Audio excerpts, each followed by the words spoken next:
ok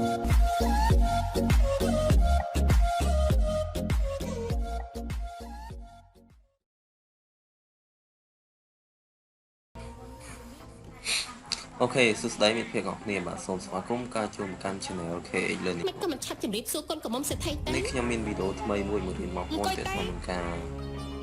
បិទ Autoplay នៅលើបិទឬបើក Autoplay នៅលើ Facebook ថា Facebook តាមពិតខ្ញុំមិនចង់មកទេមិនក៏នេះចុះឈ្មោះរបស់លោកគ្រូណាខ្ញុំមកទីនេះដើម្បីអញចាញ់មកផាយ៉ាងចៃ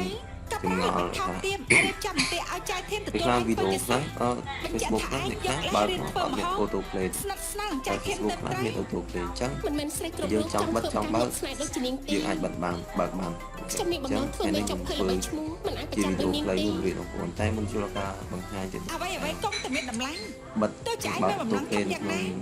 ក៏ខ្ញុំមិនជឿថាឯងអាចទៅធ្វើជាមួយនឹងប្រាក់ទេចូល channel របស់ខ្ញុំនេះឈ្មោះ KH Learning នេះហើយតែមាន logo នេះមើលវីដេអូហើយជិះនេះមិនដែលឃើញប្រាក់ច្រើនដល់ម្លងអូខេតោះកុំឲ្យខាត់ពេលយូរយើងទៅមើលថាយើង Autoplay មិនអូខេប៉ុន្តែយើង Autoplay វីដេអូយ៉ាងម៉េចហើយយើងចង់បិទវាឲ្យយកគាត់ធ្វើជាគ្រូចង់និយាយថា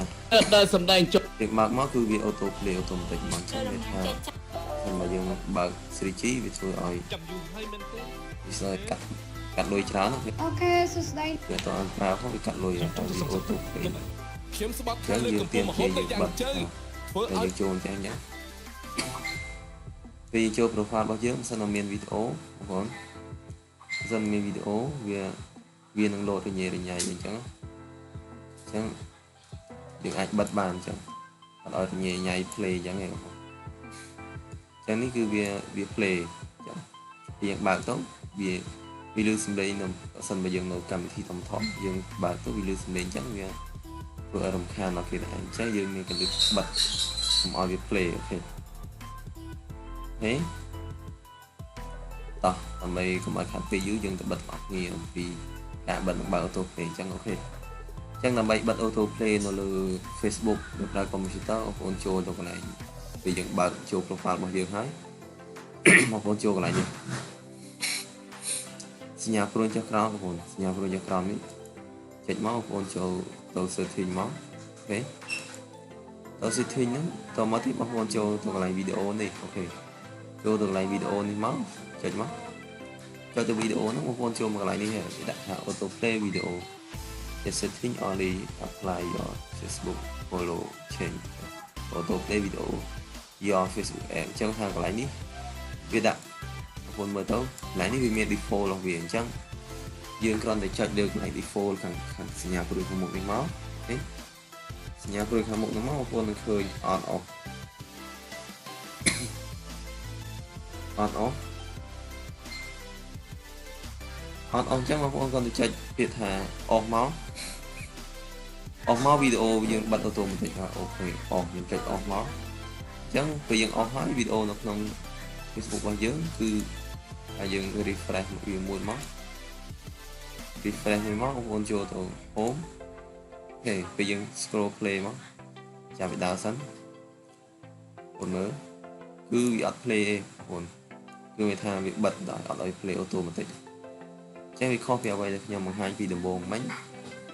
ដល់ពេលដែលខ្ញុំអត់ទាន់បិទគឺតាមនេះបើកមកចេញ play ហើយក្នុងវីដេអូនេះក៏ដូចគ្នាដែរ watch វីដេអូហ្នឹងក៏អត់ play ដែរបងប្អូនគេអត់អេបាទអូខេហ្នឹងហើយបងប្អូនមិនដឹងទាក់ទងនឹងការបិទហើយយើងអូខេឬកន្លែងនេះចឹងអាចបើទៅយើងចុច play វា play ឲ្យអញ្ចឹងបើសិនតែយើងអត់ចុច play ទេគឺវាអត់ play ទេអត់វាធ្វើអត់ឲ្យអត់មានការរំខានទេអូខេចឹងយើងអាចបើកបិទបានអញ្ចឹងយើងទៅបើកវិញមកបើក Autoplay វិញអូខេយើងដល់យើងចូលកន្លែងដែរនេះចូល setting មកយើងចូលទៅវីដេអូមកកន្លែងនេះយើងបើកកន្លែងនេះ Autoplay វីដេអូយើងព្រោះដាក់ default ឬ on off មកបានដាក់ default ទៅហើយព្រោះ refresh វាមួយមក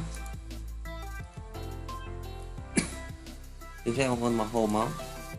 home បងប្អូនមើលវីដេអូនេះបងទៅមើលវា play ទេបាទគឺ play ហើយ